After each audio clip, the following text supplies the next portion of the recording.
जय श्री कृष्ण। जय माता दी। महिषासुर मर्दिनी स्तोत्र का आगे का श्लोक है।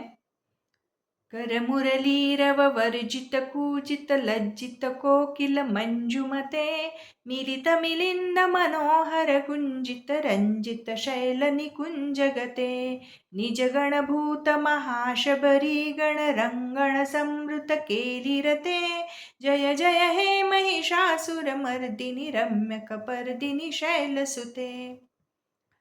अब इस श्लोक में रचयिता ने देवी के पर्वतीय क्षेत्र के वनों की ताजगी तथा सुरम्यता का चित्र अंकित किया हुआ है।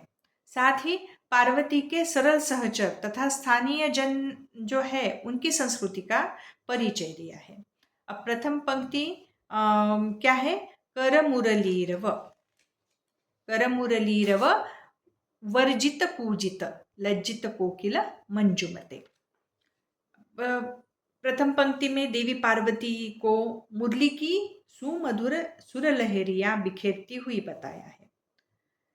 कर मुरलीरव यानी हाथों में जो मुरली है उस मुरली से इतने सुमधुर सुर स्पंदित हो रहे हैं कि उन्हें सुनकर कोकिल भी लज्जित हो रही है। लज्जित होकर वह अपना कूजना छोड़ रही है। वर्जित कूजित लज्जित कोकिल।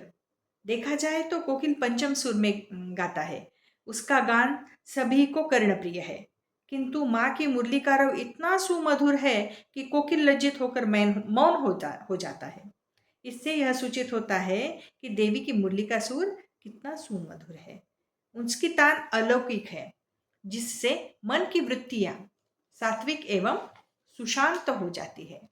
ऐसे अब कोकिल मौन हो जाता है तो ऐसे मौन कोकिल के साथ भी प्रीति रखने वाली हे देवी, ऐसा कहकर यहाँ पर मंजुमते इस संबोधन से माँ को बुलाया है। मंजू यानी प्रिय और मति यानी भाव रखना। मंजुमती यानी प्रिय भाव रखने वाली और संबोधन से हुआ मंजुमते। दूसरी और तीसरी पंक्तियों में पार्वती के कौमार्य काल की क्रीड़ाओं की स्थली रहे पर्वत तथा जिनके साथ देवी क्रीड़ा करती थी वे वहां के असभ्य परंतु निष्कपट निवासियों का वर्णन आया है। जहां देवी क्रीड़ा करती थी वह पर्वत कैसे हैं? मिलित मिलिंद मनोहर गुंजित। मिलित अर्थात एकत्रित हुए, मिलिंद यानी भंवरों के मनोहर गान से गुंजरित है। अब मिलिंद भौरों को कहा जाता है। साथ ही रंजित यानी रंगे हुए हैं। पर्वत कैसे रंगे हैं? तो हरे हरे तृण लता पहाड़ी फूलों की विविध रंगों की छटा, इनसे पर्वत रंजित है।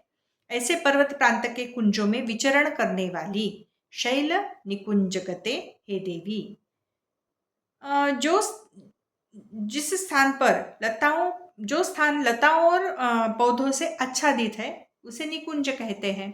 गते यानी जाना, घूमना, विचरण करना, गतिशीलता का सूचक है।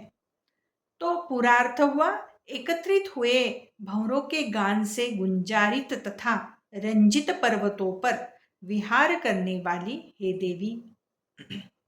तीसरी पंक्ति है निजगण भूत महाशबरी गण रंगण समृत केलिरते। निज गण भूत यानी अपने जो गण यानी जन है। महाशबरी गण पर्वतों पर रहने वाले शबरी नामक एक भील समुदाय के जो वन्य जन हैं उनको महाशबरी गण कहा है। वो देवी के अपने जन हैं। वे कैसे हैं?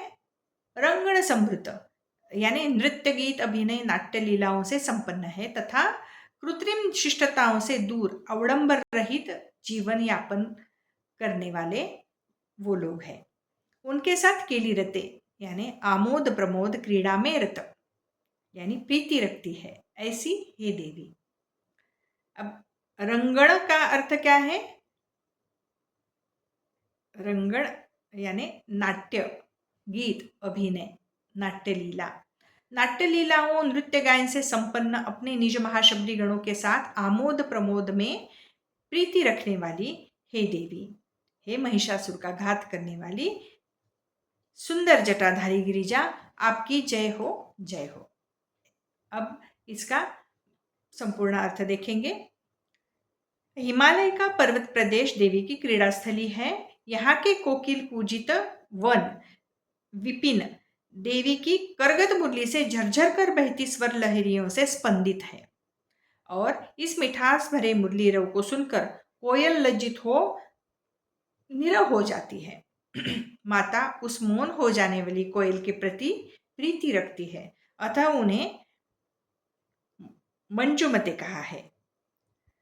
ऐसी है मंजुल मनोहर मति से संयुक्त देवी, एकत्रित हुए भंवरों के मनोहर गान से गुंजारित व विविध रंगों से रंजित पार्वत्य प्रदेश के वनकुंजों में विचरण विलास करती हुई हे देवी, अपने भूत आदि गणों व महाशबरी आदि जनजाति के अपने भील जनों के साथ नृत्याभिनय तथा क्रीड़ा से विनोद पाती हुई हे देवी, हे महिषासुर का घात करने वाली सुंदर जटाधारी गिरिजा, आपकी जय हो जय हो।